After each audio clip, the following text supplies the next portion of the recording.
Hi, I'm John Byrne with Poets&Quants. I'm Sandy Kreisberg, the HBS guru. And welcome to another edition of Handicapping Your MBA Odds. Today's candidate, a 25-year-old white male. He's born in the United States but raised largely in Poland. He has a 690 GMAT and a 3.7 undergraduate GPA from a Little Ivy, which could be Amherst, Williams, or Wesleyan. For the last 3 years, he's been working in strategy and operations for Deloitte Consulting. And he wants an MBA degree. What do you say? This guy presents the case of if you're a powerful, if you're a white male, how do you get into like Harvard from Deloitte or the Big Four? That's what this guy presents. True. As we've said frequently, if you work for the Big Four in Europe, that's considered a little more prestigious. If you work for the Big Four in the U.S., it's very hard to break out of there and get into like Harvard, Stanford, and Wharton. So this guy presents the case of, even though he was born in the U.S., grew up in Poland, so he may count as a European. He went to a classy school, a Little Ivy. He's got a good GPA. I think he's shooting for a 720 GMAT. Yeah, he's going to retake it. And he seems to be a star. From the way I read this, he seems to be a star at Deloitte. Clearly. And then he's got, this is interesting. He said when he was in college that he interned in asset management at Dodge & Cox, which Dodge & Cox is a famous large asset manager, and economic consulting at the Brattle Group, which is a boutique economic consulting group. It's an interesting question of, after that, how come he wound up at Deloitte? But for whatever reason, he seems to really fit in Deloitte. He said he wants to go back there. Yes, he wants to rejoin Deloitte after getting his MBA. He said that they may they'll pay his way. Sponsor it? Okay, well, that's all powerful. He also founded a pro bono consulting group during undergrad, which I think is kind of interesting, depending on who he was consulting with. That's not going to cut a lot of mustard, even though, I've got nothing against it. Just telling you what works here, folks. Volunteering with junior achievement is nice. That doesn't usually move the needle, although please continue to do it. Pro bono consulting volunteer trip to Panama. Unless you can show dramatic and sustained impact, that's not going to move the needle. Co-founded social impact group initiative at Deloitte. That's a good slug on your recommendations, and then at a certain point, it begins, it begins to build. There's a lot of stuff, and they go, I see, this guy, even though there's no standout extracurricular, there's a pattern here of being involved in extracurriculars. What about the networking thing he's Deloitte doing? networking co-lead for New York office.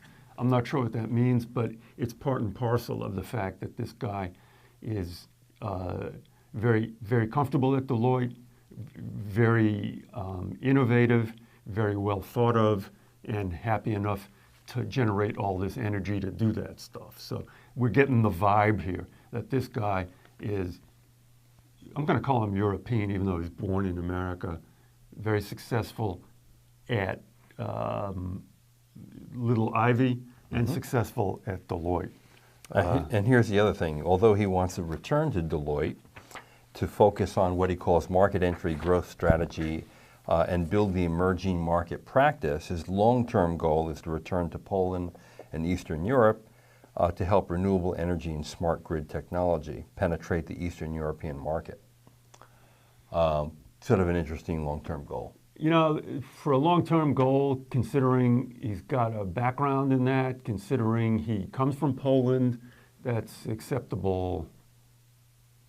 That's an acceptable aspirational reality based long-term goal. Do you reveal it to the admissions committee, or you Sure, just yeah, keep that why in your not? pocket? No, you reveal it and talk about it. I mean, essentially, you want to be a leader in two very hot fields with great future growth It's in fine. Eastern Europe. It also signals that, I'll tell you what that statement signals. Like, I'm hip to what's out there, okay? I'm connected to the macro, aspirational, good guy, liberal thinking. So they go, yeah, well, you're our type of guy. Because after all, renewable energy and smart grid technology. Yeah, blah, blah. It's right. great. They're anti-shale, fracking, and dirty energy, as he puts it. Yeah, we're all anti. I don't know if, well, no, there's the gal on TV who's pro-fracking, right? You know her with the suit? No, I missed that. Yeah, there's a spokesman for the fracking industry. Oh, okay. It's someone that's trotted out to go on Fox News or something, or what? No, it's an advertisement. Oh, okay. We'll discuss this later. I want to get back to this guy. Under what circumstances do companies hire female spokespeople? Frequently for conservative causes like fracking. This is true. I read this someplace. Just under what circumstances? Yeah, female on television or on the radio. When are there male spokes, like the voiceover or the guy who comes on? Yeah, and it's says, usually always male.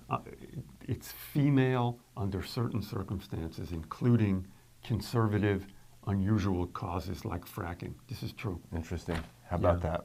I don't know why, but there you go. Let's get back to this. Well, our Deloitte guy here wants to get into Harvard, Wharton, Kellogg, Columbia, Tuck, MIT, and Haas.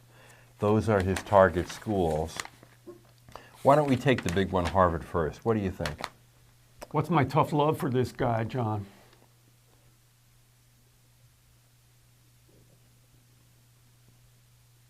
Get a higher GMAT for sure. There you go. We've been friends so long. That's going to be number one. There's no doubt about it. Right. Right. Said it before. I'll say it again.